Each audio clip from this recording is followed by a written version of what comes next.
ओम नमो भगवते वासुदेवाय। ओम नमो भगवते वासुदेवाय। ओम नमो भगवते वासुदेवाय। ओम अज्ञानतिमिरान्धस्य ज्ञानाञ्जनशलाकया चक्षुरुन्मीलितं येन तस्मै श्रीगुरुवे नमः। नमः ओं विष्णुपादाय कृष्णपृष्ठाय भूतले श्रीमते भक्तिवेदान्त स्वामिन् इति नामिने। नमस्ते सारस्वते देवे गौरवाणी प्रचारिणे निर्विशेष शून्यवादी पाश्चात्य देश तारिणे। जय श्री कृष्ण चैतन्य प्रभु नित्यानंदा श्री अद्वैत गदाधर श्रीवासादि गौर भक्तवृंदा। हरे कृष्णा कृष्णा कृष्णा हरे हरे, हरे राम राम हरे राम राम। राम राम हरे हरे। जगत गुरु शिला प्रभुपाद की जय। भगवत वाणी भगवत गीता जी की जय। गुरु महाराज की जय। हरे कृष्णा। तो आज हमारा जो है द्वादशी है, और जो पारायण का टाइम है 6:30 से शुरू हो जाता है वो, और 7 करके कुछ 12 या 15 तक चलेगा। अपने अपने स्थान के हिसाब से आप लोग देख लीजिएगा और पारायण कर लीजिएगा। बहुत शॉर्ट पीरियड है ओपन करने का, तो ये सत्र खत्म होते ही आप लोग उसको जो है पारायण कर सकते हैं, ठीक है। यस, तो भी हम लोग शुरू करते हैं। भगवत गीता अध्याय 4, श्लोक संख्या आज हम लोग लेंगे 39 और 40। उसके बाद 41 और 42, दो श्लोक का और हमारा ये सत्र पूर्ण हो जाएगा। ये अध्याय पूर्ण हो जाएगा, ठीक है। तो आज हम 2 श्लोक को लेंगे, कल भी हम 2 श्लोक को लेंगे और विराम करेंगे, है ना। तो श्लोक संख्या 39, तो आज कौन पढ़ेगा? हरे कृष्णा। हम्म आज कौन तात्पर्य पढ़ेगा? दो माता जी वॉलंटियर कर सकते हैं, अपना कैमरा खोलेंगे तो पढ़ सकते हैं, है ना। चलिए, तो मैं श्लोक संख्या पढ़ती हूँ 39। श्रद्धा श्रद्धावान लभते ज्ञानम तत्परः संयतेन्द्रियः। ज्ञानं लब्ध्वा परां शान्ति मच्चिरेणाधिगच्छति। श्रद्धावान लभते ज्ञानं तत्परः संयतेन्द्रियः। ज्ञानं लब्ध्वा परां शान्तिम् आचिरेणाधिगच्छति। जो श्रद्धालु दिव्य ज्ञान में समर्पित है और जिसने इंद्रियों को वश में कर लिया है, वह इस ज्ञान को प्राप्त करने का अधिकारी है, और इसे प्राप्त करते ही वह तुरंत आध्यात्मिक शांति को प्राप्त होता है। तो अभी तक हम लोगों ने क्या सीख रहे थे इस खंड में, कि भगवान हमको रिवॉर्ड्स दे रहे हैं। तो अब यहाँ पे क्या रिवॉर्ड दिया उन्होंने? उन्होंने बोला है कि ये जो ज्ञान है, ये जो रिवॉर्ड्स किसको मिलते हैं, रिवॉर्ड्स भी किसको मिलते हैं। तो लास्ट में वो ये बता रहे कि किसको मिलता है रिवॉर्ड। तो क्या है? 3 गुणों के बारे में विशेषता बताई जा रही है, ठीक है। तो पहले लेंगे तात्पर्य और फिर इसकी व्याख्या। Yes, okay. तो किसी ने कैमरा नहीं खोला है, तो अर्चना माता जी आप और संगीता माता जी। यस। हरे कृष्ण। तात्पर्य जगत गुरु शिल प्रपाद की जय। श्री कृष्ण में दृढ़ विश्वास रखने वाला व्यक्ति ही इस तरह का कृष्ण भावना भावित ज्ञान प्राप्त कर सकता है। वही पुरुष श्रद्धावान कहलाता है, जो यह सोचता है कि कृष्ण भावना भावित होकर कर्म करने से वह परम सिद्धि प्राप्त कर सकता है। यह श्रद्धा भक्ति के द्वारा तथा हरे कृष्ण कृष्ण कृष्ण हरे हरे, हरे राम राम राम हरे हरे मंत्र के जाप द्वारा प्राप्त की जाती है, क्योंकि इससे हृदय की सारी भौतिक मलिनता दूर हो जाती है। इसके अतिरिक्त मनुष्य को चाहिए कि अपनी इंद्रियों पर संयम रखे। जो व्यक्ति कृष्ण के प्रति श्रद्धावान है और जो इंद्रियों को संयमित रखता है, वह शीघ्र ही कृष्ण भावनामृत के ज्ञान में पूर्णता प्राप्त करता है। थैंक यू माता जी। हरे कृष्ण। हम्म तो कौन किसको मिलेगा ये? तो 3 लोग, 3 जो है गुण बताए गए हैं। तो अभी हम लोगों ने लास्ट में क्या सीखा था? सबको चाहिए दिव्य ज्ञान, रिवॉर्ड सबको चाहिए, है ना। देखिए, कर्म तो हम कर रहे हैं, एक चीज तो जो सॉलिड है, हम कर्म कर रहे हैं। अगर उन कर्मों को यज्ञ में परिवर्तित करते हैं तो क्या होता है? हमें दिव्य ज्ञान मिलेगा, ठीक है।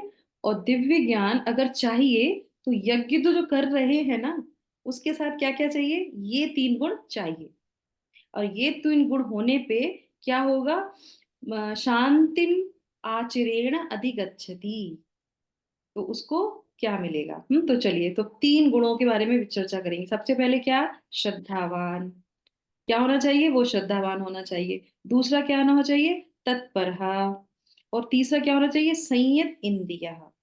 3 चीजों की व्याख्या की गई है कि ये 3 गुण होंगे तो उसको क्या होगा, भगवान उसको क्या देंगे, भगवान उसको जो है शांति प्रदान करेंगे, तुरंत आध्यात्मिक शांति प्राप्त होगी। अब ये इसका अनुभव तो अभी तक नहीं हुआ होगा, आध्यात्मिक शांति, इसका अनुभव उनको होता है ये जो सब चीजों को मत परायणा हो जाते हैं, भगवान में रमते हैं। जैसे हमने पिछले वाले श्लोक में किया था कि उनके अंदर क्या होता है, एक उत्कुंठा आती है जब जब वो भगवान के लिए विचलित होते हैं, और भौतिक चीजों में क्या रहते हैं, शांत रहते हैं, क्योंकि उनके अंदर आध्यात्मिक शांति रहती है। एक बार शिला प्रभुपाद का एक पासपोर्ट का फोटो जो है बहुत पुराना सा उनके भक्तों ने देखा, तो उसमें प्रभुपाद बहुत अलग से दिख रहे थे। तो प्रभुपाद से वो बोले, प्रभुपाद जब ये आपकी फोटो खींची तब आप क्या सोच रहे थे, ये जो फोटो आपकी ऐसी दिख रही है। प्रभुपाद हंसते हैं, मुस्कुरा देते हैं। क्यों, क्योंकि हम बाहर से गुरु को नहीं समझ सकते, हम देख के भी हम चाहते कि हम समझ जाएंगे पर नहीं समझ सकते। क्यों, क्योंकि उनका हर एक एक्शन बिल्कुल अलग होता है, और वो लोग जो होते हैं वो क्या होते हैं, आध्यात्मिक शांति में ही रहते हैं। कभी कभी लगेगा अरे बहुत गुस्सा हो रहे हैं, वो गुस्सा भी उनका जो है ट्रांसेंडेंटल होता है।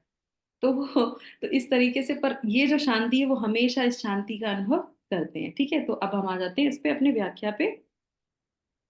तो सबसे पहले जो है श्रद्धा। तो हम लोगों ने नवधा जो है स्टेजेस जाने थे, तो उसमें सबसे पहले श्रद्धा थी। तो श्रद्धा का एक गुण क्या होता है, ये हम सब में है, अब इसको अलग से लाने की जरूरत नहीं है, हम सब में श्रद्धा होती है। हर जीवात्मा में श्रद्धा है, मानते हैं कि नहीं मानते हैं, मानते हैं, कैसे मानते हैं बताइए। श्रद्धा है तभी तो मेडिसिन खा लेते हैं, डॉक्टर ने कहा ये मेडिसिन खा लो, हमने खा ली। श्रद्धा नहीं है, श्रद्धा है ना, तभी तो खा ली। कुछ भी चीज खाते हैं, एरोप्लेन में जाते हैं, किसी में सफर करते हैं, रात में आराम से सो जाते हैं अलार्म लगा के, श्रद्धा है कि सुबह उठूंगा ही उठूंगा, उठूंगी ही उठूंगी सुबह, नहीं है। श्रद्धा है, विश्वास है, पर ये श्रद्धा को कहाँ ट्रांसफर करना है, आध्यात्म की चीज पे ट्रांसफर करना है हमें। श्रद्धा तो है हमारे अंदर, फेथ है, इतने टाइम से हम जीवन जो जी रहे हैं फेथ पे ही जी रहे हैं, फलों को खाना, सब्जी को खाना, कहीं जाना, कहीं से आना, सब कुछ फेथ पे है, शादी करते हैं फेथ पे करते हैं, करेक्ट, हर चीज फेथ पे ही होती है, क्योंकि हमारे अंदर इनबिल्ड है, जीवात्मा में ऑलरेडी बिल्ड है। तो अब इसके बाद जो है, और उसके बाद हाँ, तो ये श्रद्धा हो गई। तो श्रद्धा के 3 चीजों को मैं आपको बताती हूँ कि ये श्रद्धा हमें किस चीज पे रखनी चाहिए। ठीक है, तो श्रद्धा क्या है, पहली श्रद्धा ये है कि कृष्णा बीइंग सुप्रीम पर्सनैलिटी। ये श्रद्धा क्या है कि जो भगवान कृष्ण है वो सुप्रीम जो है पर्सनैलिटी है, वो व्यक्तित्व है। वो श्रद्धा अगर हम रखते हैं तो हमारी श्रद्धा सही श्रद्धा है। आध्यात्मिक शांति अगर हम चाहते हैं तो। दूसरा जो है गुरु, जो गुरु है, गुरु बीइंग द कृष्णाज जो है बोनाफाइड, कौन है, रिप्रेजेंटेटिव। जो गुरु होते हैं वो भगवान के रिप्रेजेंटेटिव होते हैं, बोनाफाइड, पारंपरिक जो है उन्होंने उसको सैंक्शन किया होता है, तो इस चीज की हमें श्रद्धा होनी चाहिए। ठीक है, तीसरा क्या है, भक्ति बीइंग द बेस्ट प्रैक्टिस। अगर हम आध्यात्मिक शांति चाहिए तो ये 3 चीजों की हमें श्रद्धा होनी चाहिए। जो हम भक्ति योग फॉलो कर रहे हैं उसमें श्रद्धा की इससे अच्छी प्रैक्टिस कुछ भी नहीं है। दूसरा, जो गुरु होते हैं वो भगवान के ही कौन होते हैं, रिप्रेजेंटेटिव होते हैं, उसमें हमें दृढ़ जो है श्रद्धा होनी चाहिए। और भगवान कृष्ण सर्वोपरि हैं, सर्वोपरि व्यक्तित्व है, उसकी हमें श्रद्धा होनी चाहिए। ये श्रद्धावान जो है भक्तों का गुण होता है। ठीक है, उसके बाद आ जाते हैं सेकंड जो है हमारा गुण। सेकंड गुण हमारा क्या है, तत्परहा।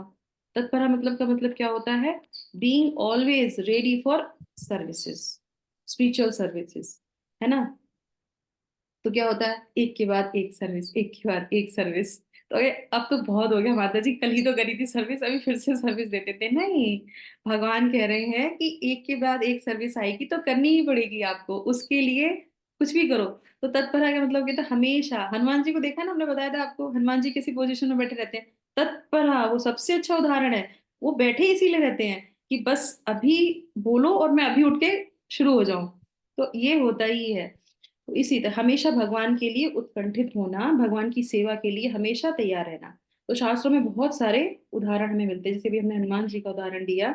उसके बाद जो है अर्जुन, अर्जुन भी थे जो क्या थे, तत्पर थे। तो तत्पर का मतलब क्या होता है, एक तो जिज्ञासा भी होनी चाहिए, प्रश्न भी करनी चाहिए, और क्या होना चाहिए, सेवा के लिए। तो अर्जुन ने पूछा कि आप मुझे बताइए मैं कैसे कर सकता हूँ। बार बार अगर वो प्रश्न नहीं करते तो हमें कैसे पता चलता, है ना।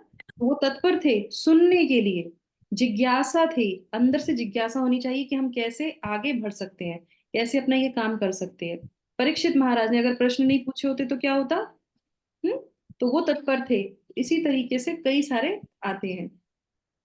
एक उदाहरण मैं आपको बताती हूँ जो मैंने यहाँ पे लिखा हुआ है। श्रीमद् भागवतम के चतुर्थ स्कंद के 22वें अध्याय में पृथु महाराज है ना, हमने सबको उन्होंने नाम सुना है। तो पृथु महाराज ने चतुष कुमार, जो 4 कुमार हैं, उनसे पूछा एक प्रश्न, और कहा कि हे महापुरुषों, इस भव सागर में डूबते हुए लोगों की रक्षा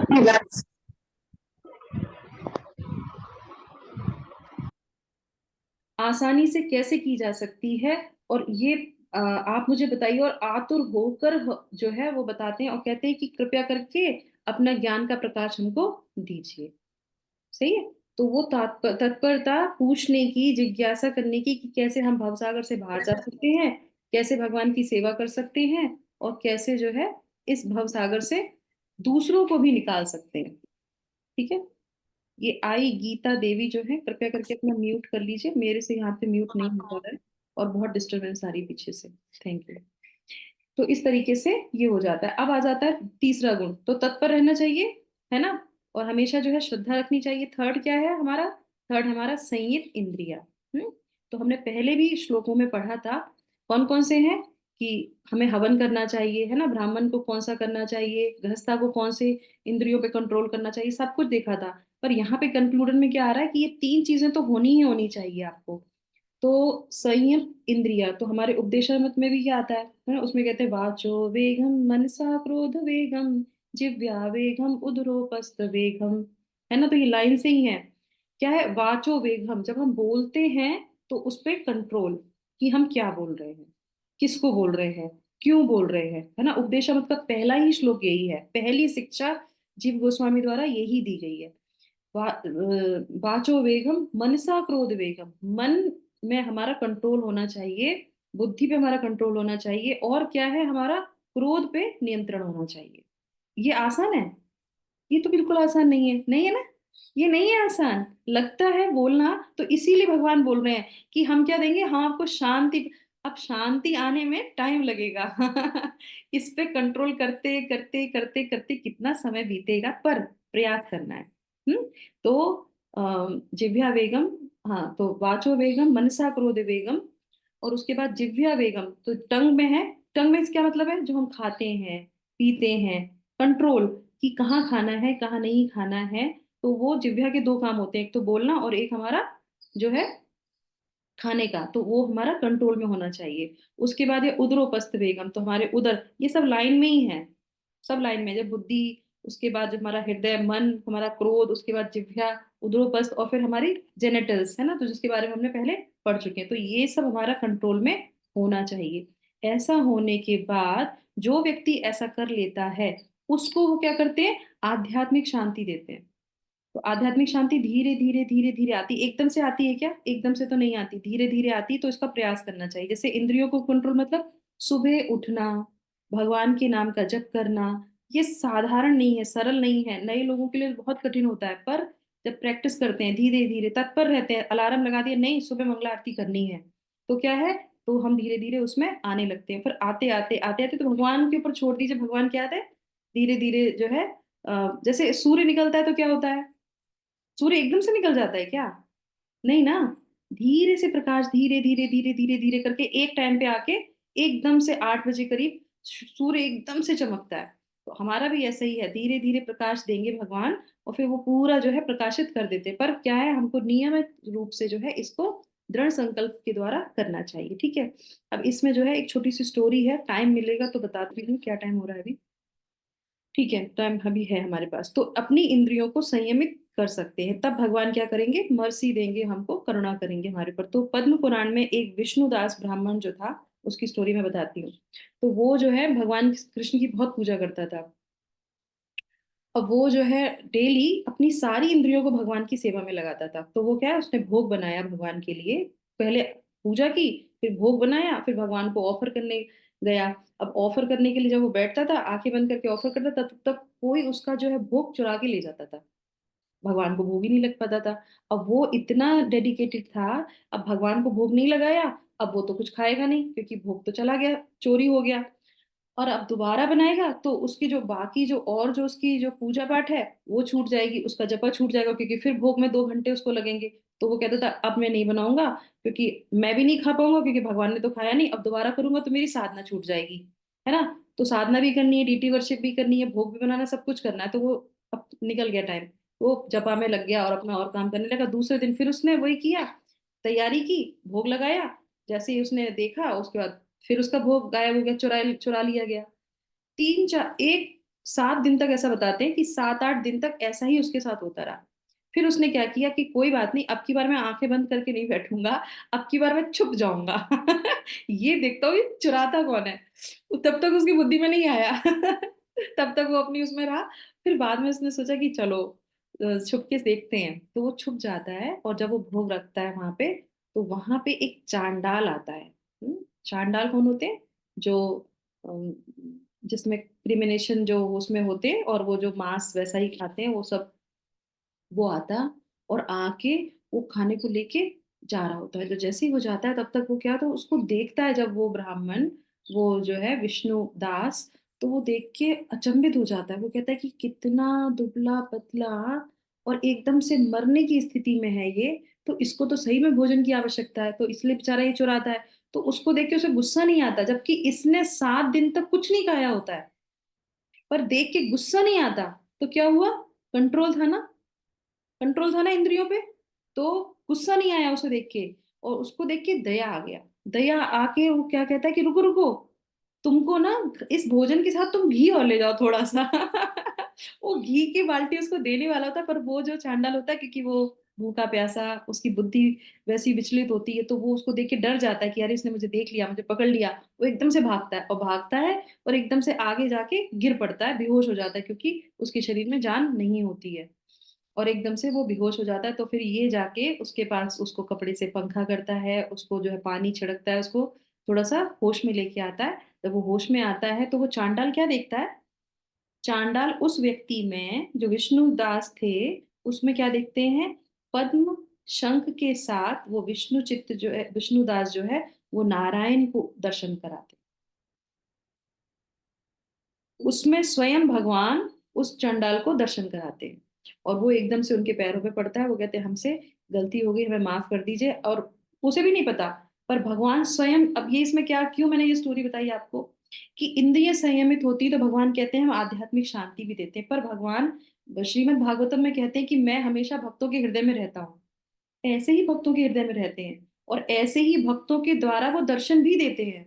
अभी कभी बोलते हैं ना कि भगवान आके दर्शन दिए, तो भगवान ना ऐसे ही लोगों के जो है स्वरूप में दर्शन देते हैं। जैसे अभी हमारे रिसेंटली जो है हिज होलीनेस जो है भक्ति रसावत महाराज आ रहे हैं। तो आप जब उनको दर्शन करेंगे ना, तो आपको लगेगा कि जो ये जो अभी हमने शब्द पढ़ा है ना, संयम जो है इंद्रिया, उनको देख के आप बता सकते हैं कि इंद्रियों को कैसे संयमित किया जाता है। नहीं, अर्चना माता जी ने दर्शन किए उनसे।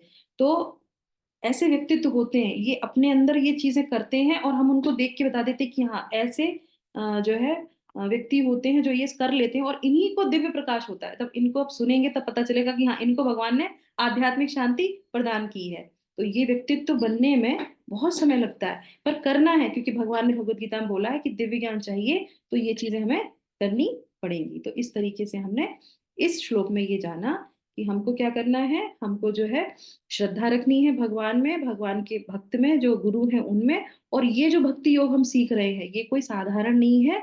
ये हमने पहले वाले श्लोक में भी सीखा था कि इसके समान कुछ भी शुद्ध नहीं है। जो पिछला श्लोक था उसमें क्या लिखा था, इसके समान कुछ भी शुद्ध नहीं है। तो भक्ति योग सबसे बेस्ट है जिसमें हम कर रहे हैं। और उसके बाद फिर जो है संयम इंद्रिय, और फिर भगवान जो है प्रकाश देते हैं। अब हम आ जाते हैं दूसरे श्लोक पे। समय हमारा है श्लोक संख्या 40, और श्लोक का तात्पर्य पढ़ेंगी संगीता माता जी, ठीक है। हाँ, अज्ञः अश्रद्धानः संशयात्मा विनश्यति, नायं लोकोऽस्ति न परो न सुखं संशयात्मना। अज्ञास अज्ञाश्च अश्रद्धाना संशयात्मा विनश्यति, नायं लोकोऽस्ति न परो न सुखम संशयात्मनः। तो यहाँ पे भगवान क्या बोल रहे हैं कि किंतु जो अज्ञानी तथा श्रद्धा विहीन व्यक्ति शास्त्रों में संदेह करते हैं, वे भगवत भावनामृत नहीं प्राप्त करते, अपितु नीचे गिर जाते हैं। संशय आत्मा के लिए ना तो इस लोक में और ना ही परलोक में कोई सुख है। चलिए तात्पर्य माता जी पढ़ेंगे, फिर हम व्याख्या करेंगे। माइक माता जी आप खोल लीजिए। श्री कृष्ण। हरे कृष्णा। भगवत गीता सभी प्रामाणिक एवं मान्य शास्त्रों में सर्वोत्तम है। जो लोग पशु तुल्य हैं, उनमें न तो प्रामाणिक शास्त्रों के प्रति कोई श्रद्धा है और न ही उनका ज्ञान होता है। और कुछ लोगों को यद्यपि उनका ज्ञान होता है और उनमें से वे उद्धरण देते रहते हैं, किंतु उनमें वास्तविक विश्वास नहीं करते। यहाँ तक कि कुछ लोग जिनमें भगवत गीता जैसे शास्त्रों में श्रद्धा होती भी है, फिर भी वे न तो भगवान कृष्ण में विश्वास करते हैं न उनकी पूजा करते हैं। ऐसे लोगों को कृष्ण भावनामृत का कोई ज्ञान नहीं होता, वे नीचे गिरते हैं। उपयुक्त सभी कोटि के व्यक्तियों में जो श्रद्धालु नहीं है और सदैव संशयग्रस्त रहते हैं, वे तनिक भी उन्नति नहीं कर पाते। जो लोग ईश्वर तथा उनके वचनों में श्रद्धा नहीं रखते, उन्हें न तो संसार में और न ही भावी लोक में कुछ हाथ लगता है। उनके लिए किसी भी प्रकार का सुख नहीं है। अतः मनुष्य को चाहिए कि श्रद्धावान से शास्त्रों के सिद्धांतों का पालन करे और ज्ञान प्राप्त करे। इसी ज्ञान से मनुष्य आध्यात्मिक अनुभूति के दिव्य पद पर पहुंच सकता है। दूसरे शब्दों में, आध्यात्मिक उत्थान में संशयग्रस्त मनुष्य को कोई स्थान नहीं मिलता। अतः मनुष्य को चाहिए कि परंपरा से चले आ रहे महान आचार्यों के पद चिन्हों का अनुसरण करे और सफलता प्राप्त करे। हरे कृष्णा। हरि बोल। थैंक यू माता जी। हरे कृष्ण। तो पिछले वाले श्लोक में हमने क्या जाना था? मुझे किसी का भी कैमरा नहीं खुलता है तो मुझे बड़ा अजीब सा लगता है कि मैं खाली ब्लैक, बस माता जी एक या दो माता जी खोलती, बाकी बिल्कुल ब्लैंक। ओके, तो पिछले में क्या जाना था हमने कि 3 गुण होते हैं तो हमको मिलता है। अब भगवान क्या कह रहे हैं कि जिनमें ये गुण किनको नहीं मिलता है, मिलता किसको है वो जान लिया, अब किसको नहीं मिलता है वो सुन लीजिए। तो इसमें सबसे पहले क्या है? सबसे पहले इसमें शब्द आया है अज्ञा। अज्ञा का मतलब क्या है? इसमें आप ट्रांसलेशन में देख सकते हैं, मूर्ख, जिसे शास्त्रों का ज्ञान नहीं है, अज्ञानी व्यक्ति। तो एक माता जी जो है भगवत गीता का 7.15 श्लोक खोल के अंदर खोलिएगा, तात्पर्य में एक जगह जो है मूढ़ लिखा हुआ है, उसकी हम व्याख्या पढ़ेंगे श्रीला प्रभुपाद की, ठीक है। तब तक दूसरा क्या है यहाँ पे? अब यह है अश्रद्धानः। अश्रद्धानः का मतलब है शास्त्रों में श्रद्धा विहीन। तो पहला, जिसको शास्त्रों में श्रद्धा नहीं है। दूसरा, जिसे शास्त्रों का ज्ञान नहीं है, सॉरी। तो 3 खंड हो गए हमारे। एक, वेदों शास्त्रों का ज्ञान होना, और दूसरा जो है उसमें श्रद्धा होना, और तीसरा जो है भगवान को मानना। तो ये 3 हो गए। तो जो पहला वाला है, जो अज्ञा व्यक्ति होता है, वो क्या करता है? वो जो है उसको कुछ भी नॉलेज नहीं होती। हम्म और दूसरे वाले को क्या होता है? नॉलेज होती है पर श्रद्धा नहीं होती है। तीसरे वाले को क्या होता है? नॉलेज होती है, श्रद्धा होती है, पर क्या होता है, कभी कभी जो है वो भगवान को नहीं मानता है, या कभी कभी मानता भी है और कभी कभी नहीं भी मानता है। तो इस पे हम थोड़ा सा ध्यान देंगे कि क्या इसमें समझाने का प्रयास किया जा रहा है, ठीक है। तो इन लोगों को नहीं मिलेगा। चलिए, तो खोला किसी ने माता जी ने 7.15? हरे कृष्णा माता जी। जी माता जी। हाँ, तो खुल गया। तो आप उसमें पढ़िए माता जी, इसमें जो है हरे कृष्णा। जो जल्दी। निपट मूर्ख हैं, जो मनुष्यों में अधम हैं, जिनका ज्ञान माया द्वारा हर लिया गया है, तथा जो असुरों की नास्तिक प्रकृति को धारण करने वाले हैं, ऐसे दुष्ट मेरी शरण ग्रहण नहीं करते। हरे कृष्ण। हाँ, तो ये माता जी जो है, ये हमारा 15 का ट्रांसलेशन पढ़ा था आपने। इसके आगे तात्पर्य में कुछ कैटेगरीज दी है भगवान ने यहाँ पे। शिला प्रभुपाद ने उसका फर्स्ट कैटेगरी पहले नंबर पे मूढ़ा है। अज्ञानी मतलब मूढ़ व्यक्ति, तो उसको क्या डिस्क्राइब किया जा रहा है वो यहाँ पे पढ़ सकते हैं। नंबर 1 पे लिखा हुआ है यहाँ पे। किसी का खुला है क्या कि संगीता माता जी ने बोला था? पेज नंबर, ठीक है मैं पढ़ लेती हूँ, ठीक है। तो यहाँ पे ये लिखा हुआ है, जो कठिन श्रम करने वाले भारवाही पशुओं की भांति निपट मूर्ख होते हैं। तो मूर्ख अज्ञानी वो जो क्या करते हैं, पशुओं की तरह अपना जीवन जीते हैं, उनकी तरह मेहनत करते हैं। वे अपने श्रम का लाभ स्वयं उठाना चाहते हैं, अतः वे भगवान को उसे अर्पित नहीं करते, नहीं चाहते। भारवाही पशु का उपयुक्त उदाहरण है गधा। इस पशु से उसका स्वामी अत्यधिक कार्य लेता है। गधा यह नहीं जानता कि वह जो है अनिहर्ष जो है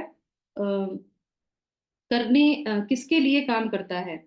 वह घास से पेट भरकर संतुष्ट रहता है।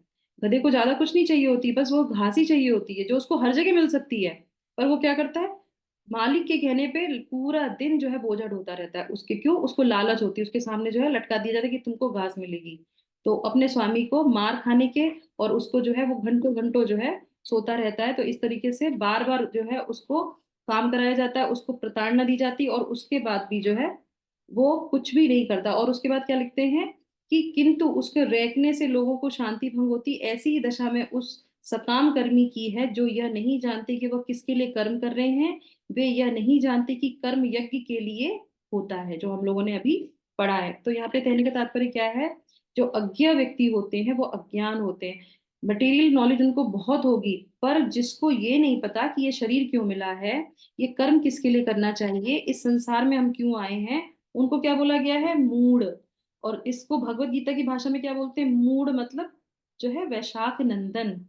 गधा सुनने में थोड़ा खराब लगता है, इसलिए संस्कृत में गधे को क्या बोलते हैं, वैशाख नंदन। तो वो वैशाख नंदन है। तो इसीलिए ये जो है, इनको कुछ भी ज्ञान नहीं होता, और ये चाहते भी नहीं है कि हम कोई ज्ञान ले। भगवत गीता हमें कोई मतलब नहीं, भगवत गीता से तुम पढ़ो। तो आप समझ लो कि भगवत गीता में उनके लिए क्या बोला जा रहा है, वैशाख नंदन है वो। हमको नहीं बनना वैशाख नंदन, इसीलिए प्रयास करना चाहिए दूसरा भी ना बने। ये बहुत ऑस्पिशियस हमको जन्म मिला है मनुष्य का, इसको व्यर्थ नहीं जाना चाहिए। दूसरा है यहाँ पे अश्रद्धा। शास्त्रों में श्रद्धा के जो है विहीन होते हैं। तो पहले वाला तो चाहता ही नहीं है ज्ञान लेना, उसको तो ज्ञान ही नहीं होता। दूसरे वाले को ज्ञान होता है ना। दूसरे वाले को ज्ञान होता है, भगवत गीता है, वेद है, पुराण है, पर वो क्या करते हैं, उसको कर्म कांड के लिए यूज करते हैं। कर्म कांड में जैसे मान लीजिए च्यवनप्राश, हम सब लोगों ने खाया होगा, है ना। च्यवनप्राश कैसे आया, च्यवनप्राश नाम के जो है एक ऋषि थे, उन्होंने वेदों में से वो सारी चीजें करी, और उनकी वजह से वो जो है उन्होंने ऐसी चीज बनाई कि इसको खा के आप जो है हमेशा क्या रहेंगे, जवान हो सकेंगे। और फिर हम लोगों ने क्या किया, वेदों को तो छोड़ दो, च्यवनप्राश खा लो, क्योंकि च्यवनप्राश से हमेशा यंग रहते हैं। तो हो गया ना। तो इस तरीके की कैटेगरी के भी लोग होते हैं, जिनको ज्ञान होता है, वेदों का भी होता है, और वो सिर्फ अपनी इंद्र तृप्तियों के लिए उसका प्रयोग करते हैं। और जो श्रद्धा है, श्रद्धा मतलब कि भगवान वेदेश्च सर्वे अहम वेद, तो वो भगवान कहते हैं भगवत गीता के 15वें अध्याय में कि मैं सारे वेदों का जानने वाला हूँ, और सारे वेदों से मुझे जाना जाता है। उसमें हम श्रद्धा नहीं रखते। तो ये हो गया सेकंड कैटेगरी का, ठीक है। अब इसके बाद आ जाते हैं तीसरी कैटेगरी। तीसरी कैटेगरी क्या है, जो है वो है संशय आत्मा विनश्यति, जो संशय करते हैं, जो डाउट करते हैं। तो ये तीसरी कैटेगरी क्या होती है, इनको ज्ञान होता है, इनको ज्ञान शास्त्रों में जो है श्रद्धा भी होती है, पर भगवान पुरुषोत्तम भगवान है उसको नहीं मानते, डाउट करते हैं। अब आपके लिए एक प्रश्न ये है कि क्या हम लोग कौन सी कैटेगरी में आते हैं, फर्स्ट, सेकंड, थर्ड। देखो पहले वाले श्लोक में तो हम नहीं आते किसी कैटेगरी में, है ना, क्योंकि हम उसमें प्रयास कर रहे हैं, अभी करते करते कब पहुंचेंगे पता नहीं। यहाँ जिसको नहीं मिलना है, क्या हम उस कैटेगरी में आते हैं, आप बताइए जल्दी से, टाइम हमारा हो गया, जल्दी जल्दी। आते, कौन सी कैटेगरी में आते हैं, मूड में आते हैं कि अश्रद्धा में आते हैं, कि संशय आत्मा में आते हैं। हम संशय आत्मा में आते हैं। आप कहोगे हम तो किसी कैटेगरी में आते हैं, नहीं, हम आते हैं, हम थर्ड कैटेगरी में आते हैं। क्यों, क्योंकि हमको सब कुछ पता है, हम भगवत गीता पढ़ रहे हैं, पर हम आपसे बोलेंगे गुरु को एक्सेप्ट करो, नहीं, डाउट है अभी। दूसरा हम कहेंगे कि चैतन्य महाप्रभु की पूजा करो, क्यों करें माता जी, इस्कॉन वाले कहते हैं इसलिए हम करेंगे, नहीं, ये क्या है, संशय है। क्योंकि उपनिषदों में बोला गया है, वेदों में बोला गया है कि कलयुग में चैतन्य महाप्रभु की पूजा करनी चाहिए, पर हम डाउट करते हैं, डाउट करते हैं ना। उसके बाद हरे कृष्ण मंत्र, हरे कृष्ण मंत्र क्यों बोले, बहुत सारे मंत्र हैं, हम कुछ भी बोल सकते हैं, तो डाउट, तो संशय आत्मा, हुआ कि नहीं हुआ। मैं अपनी बता रही हूँ आपको, जब तक मैं यहाँ पे नहीं जुड़ी थी मुझे नहीं पता था चैतन्य महाप्रभु कौन है, मुझे नहीं पता था सच में। और ये तो छोड़ो, मुझे वो भी नहीं पता था कि सबसे बड़े ईश्वर कौन है। मैं शिव जी को मानती थी, शिव जी सबसे बड़े हैं, जो दुर्गा जी को मानता है वो दुर्गा जी बड़ी है, तो हमें लगता था जो जिसको मानता है वही बड़े होते हैं। नहीं पता था। जैसे ही हम भगवत गीता के संपर्क में आए, जैसे ही हम भक्तों के संपर्क में आए, तो हमें पता चला कि परम जो है ईश्वर कृष्ण है, क्योंकि शास्त्रों में उनको बताया गया है। पर उसको तुरंत एक्सेप्ट कर लो कि हाँ ये है, नहीं तो क्या है, संशय रहने से 3 दंड मिलते हैं, तो फटाफट हम उसको ले लेते हैं। पहला दंड क्या मिलता है संशय आत्मा के लिए, कि उसको इस लोक में कोई शांति नहीं है, इस लोक में बेकार हो गया ना, ये जन्म मिला इस लोक में, हमारे पृथ्वी लोक में, तो वो बेकार हो गया, क्योंकि आप मानते नहीं भगवान को, तो आपका ये जन्म ही निस्वार्थ हो गया, बिल्कुल बेकार हो गया। उसके बाद क्या है, दूसरा जो लोक है वो तो जाने के बात ही नहीं है, क्योंकि संशय करोगे तो भगवान के लोक तक तो जाओगे नहीं आप, करेक्ट। तो वो लोग भी बेकार हो गया आपके लिए, 2 चीजें दंड मिल गए आपको। तीसरा क्या है, तीसरा तो और भी कठिन है। तीसरा क्या है कि वो कभी भी खुश नहीं रहेगा। तो भगवान यहाँ पे शब्द कौन सा यूज कर रहे हैं, सुखम संशय आत्मा, तो विनश्यति, बिल्कुल मतलब खत्म ही हो जाएगा पूरी तरीके से, जो है अपितु तो नीचे गिर जाता है संशय आत्मा के लिए, इस श्लोक में कोई सुख नहीं है, और वो बिल्कुल जो है खत्म ही हो जाता है, उसमें कुछ भी उसको मिलता ही नहीं है। तो अब आप सोचिए 3 दंड मिलेंगे सिर्फ किस क्या करने के लिए, अगर हम ये तीनों क्वालिटी हमारे अंदर होती हैं तो अगर हमारे अंदर थोड़ा सा भी डाउट है, तो इस श्लोक को पढ़ने के बाद कोई डाउट नहीं रखना चाहिए, भगवान कृष्ण सर्वोपरि हैं, ये मान लेना चाहिए। भगवत गीता में सबसे बड़ी जो है व्याख्या दी गई है, और यही सबसे बड़ा दिव्य ज्ञान है। भगवान कृष्ण, जो मैंने पहले आपको बताया था, भगवान कृष्ण जो है सर्वोपरि हैं, उनके जो भक्त होते हैं, जैसे गुरु होते हैं, वो उनके रिप्रेजेंटेटिव होते हैं। और उसके बाद जो भक्ति योग है वो सबसे बड़ी प्रैक्टिस की चीज है, जिसको हमें करना चाहिए। तो इसी के साथ जो है ये हमारा यहाँ पे पूर्ण हो जाता है ना।